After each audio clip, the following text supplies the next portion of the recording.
The rain had been steady all afternoon, beating softly against the roof of the cabin, and filling the silence Daniel had grown used to when he came here alone.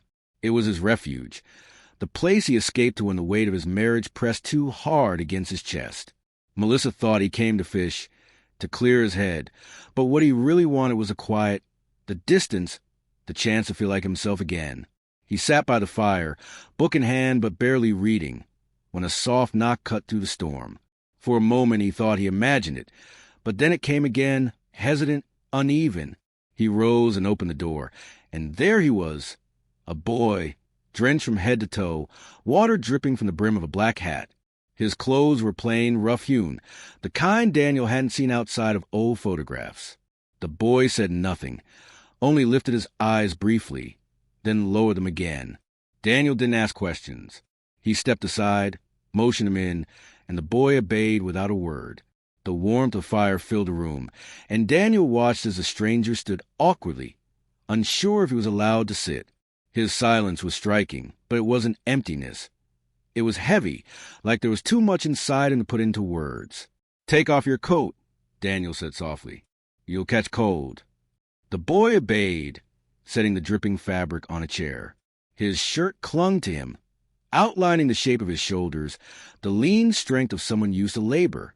Daniel handed him a towel. Their fingers brushed, and for the first time the boy looked at him directly. His eyes were startlingly clear, a shade that seemed to carry both caution and trust. They sat in silence for a while. Daniel poured him a mug of coffee, though he noticed the boy hesitated before drinking, as if it was something unfamiliar. The rain outside intensified, rattling against the windows, sealing them together in this small pocket of warmth. Finally, Daniel spoke again. "What's your name?" The boy's voice was quiet, almost fragile when it came. "Eli." Daniel nodded. "I'm Daniel." Eli gave the smallest hint of a smile before returning his gaze to fire. He didn't explain why he was here, why he was wandering alone in the woods during a storm, dressed in clothes that belonged to another century. Daniel didn't push. Something about his silence felt sacred, and prying would have broken it. As the hours passed, Daniel found himself studying the way Eli moved, the careful way he folded his hands, the way his eyes softened when the flames crackled. He carried himself with a kind of simplicity Daniel had long forgotten in his own life, where everything was complicated, heavy with expectation. Here was a boy who seemed untouched by the noise of the world, and Daniel felt drawn to it. Melissa's face flickered through his mind once or twice, but even in those moments he realized how far she felt from him now. Their marriage was polite, functional, but had grown quiet in all the wrong ways. The silence between him and Melissa was empty. The silence with Eli was charged, alive. Later, when Eli's shivering ease in his clothes had dried some by the fire, Daniel showed him to the small spare room. But Eli paused at the doorway, his hand lingering on the frame, as if uncertain whether he should accept the kindness. Daniel felt something unspoken pass between them in that hesitation. A thread of connection neither of them had chosen, but both could feel. "Get some rest," Daniel said, his voice lower than he intended. Eli nodded, stepping inside without answering. The door closed softly behind him, and Daniel stood in the hallway longer than he should have, listening to the quiet breathing on the other side. When he finally returned to the fire, Daniel tried to read again but couldn't focus. The image of Eli standing in the doorway replayed in his mind. He told himself it was just the strangeness of the situation, the unexpected company. But deep down, he knew it was something else, a stirring he hadn't felt in years, an awakening that frightened him as much as it thrilled him. Outside, the rain poured on. Inside, Daniel stared at the flames until they blurred, wondering why the presence of a silent boy in his cabin made the air feel different, heavier, almost electric. He couldn't name it yet, but he already knew. Nothing about his life would feel the same again. The next morning the storm had passed, leaving the forest wrapped in a soft mist that clung to the trees. Daniel woke earlier than usual, restless, and when he stepped into the kitchen, he found Eli already awake, sitting by the table with folded hands. He hadn't touched the bread Daniel had left out for him. He looked out the window as if the woods themselves were speaking to him, though he said nothing. Daniel poured coffee for himself, offered some to Eli, and again saw that same hesitation before Eli accepted. It was in those small details, hesitant sips, measured gestures, that Daniel saw the weight of a different world resting on the boy's shoulders. Eli didn't belong here. Yet, for reasons Daniel didn't understand, he was here, in his cabin, and Daniel couldn't bring himself to ask when he would leave. The hours stretched into days. Eli lingered, moving to the cabin with quiet care, as if afraid to disturb anything. He helped stack firewood, rinsed a few dishes they used, swept the floor without being asked. Daniel watched him with a curiosity that turned slowly into fascination. This boy who said so little, who carried no phone, no baggage, no sign of hurried life. He was a mirror held up to Daniel's own restlessness. Conversations came in fragments. Daniel learned that Eli had grown up in a strict Amish community, that he had left without permission, and that he was just passing through. No more details, no reasons. When Daniel pressed gently, Eli's eyes grew clouded and the words stopped altogether. So Daniel let it be. What mattered wasn't the answers. It was the way Eli looked at him in those silences, a glance that lingered 1 second too long. At night, the two of them would sit by the fire, Daniel with his book, Eli tracing patterns in the grain of the wooden table. The silence between them wasn't awkward. It was thick, charged, like air before lightning. Daniel found himself drawn to those moments, savoring them, though they left him unsettled.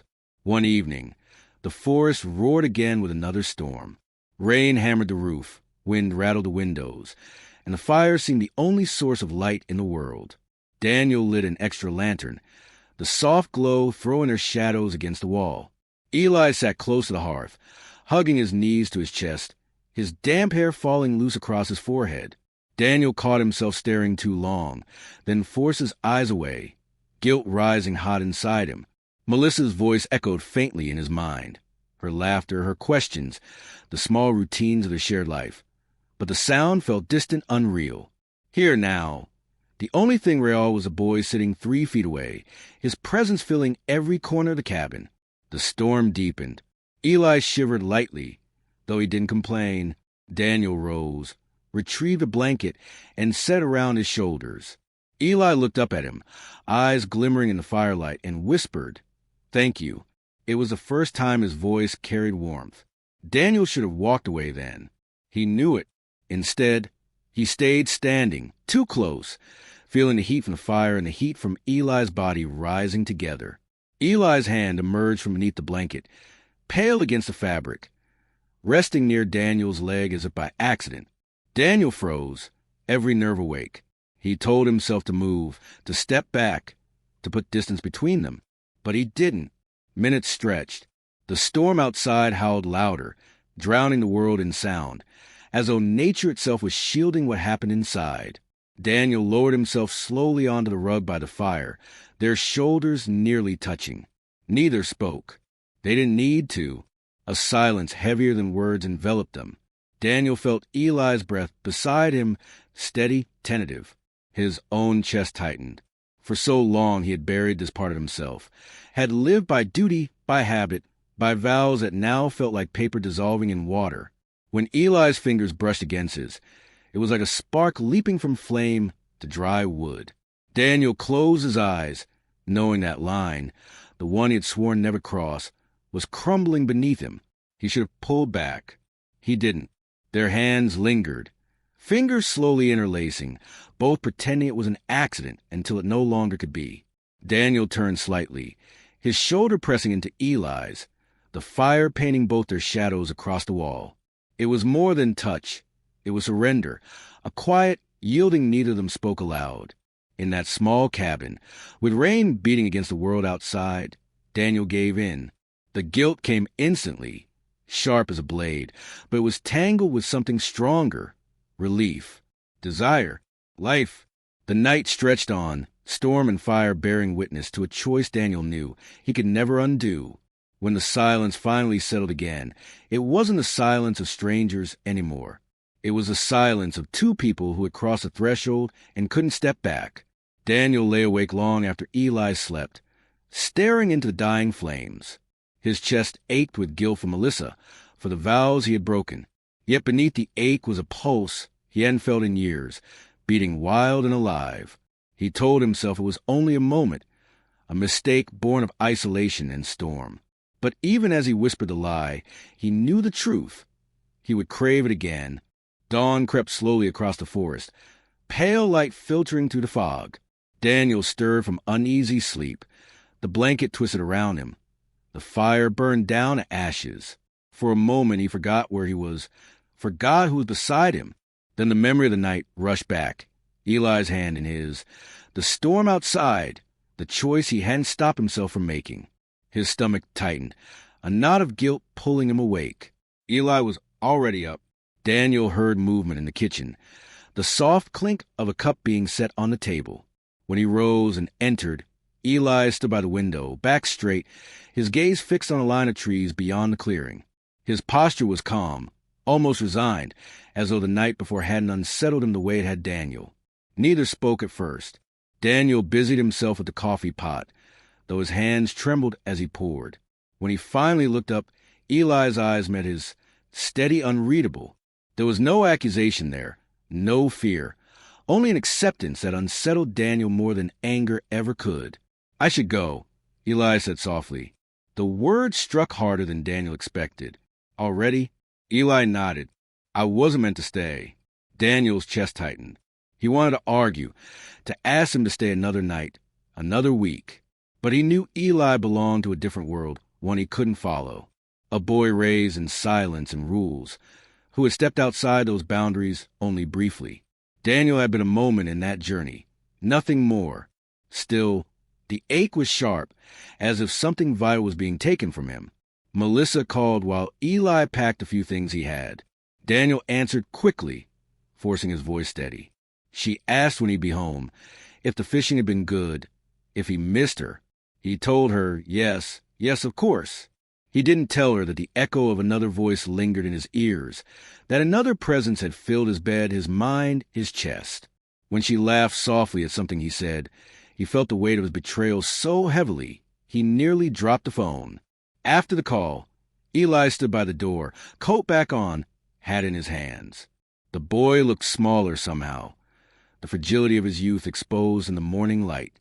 Daniel wanted to reach out, to hold him one last time, but the gesture caught in his chest. To touch him again would make letting go impossible. "Thank you," Eli said, his voice steady. "For the fire, for the food."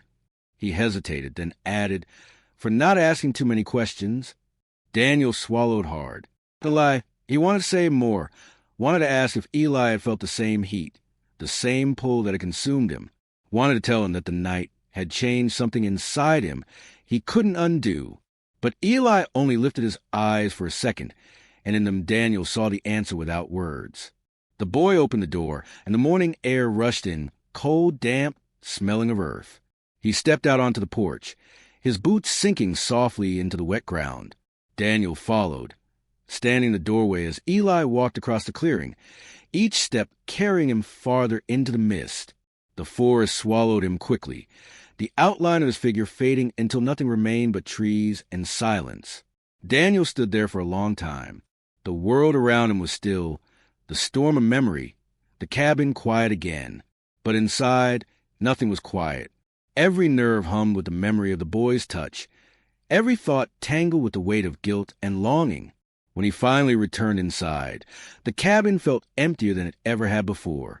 The chair where Eli had sat, the blanket folded neatly by the fire, the faint imprint of his presence, they all pressed against Daniel like ghosts. He sat down heavily, running a hand over his face, trying to steady himself. He thought of Melissa, waiting at home, expecting him to return unchanged, the same husband she'd always known. He thought of the vows he had made, the promises broken in a single storm-filled night. He thought of Eli's silence, of the boy's steady gaze, of the way his touch had made the world feel alive again. He knew he would go back to Melissa. He knew he would smile, pretend, slip back into the rhythm of their life together. But he also knew he could never be the man he had been before Eli stepped into his cabin. Something had shifted, something fundamental, and no amount of silence or pretending would erase it. Daniel looked out the window, eyes tracing the path where Eli had disappeared. The forest was empty now, but in his mind, he still saw the boy walking away, still felt the warmth of his presence in the room. A whisper escaped his lips, almost without him meaning it. "You changed everything." The words hung in the still air, fragile, final. And in that moment, Daniel understood. Some betrayals weren't about leaving someone else behind. They were about discovering a truth you could never unlearn, no matter how deeply you try to bury it.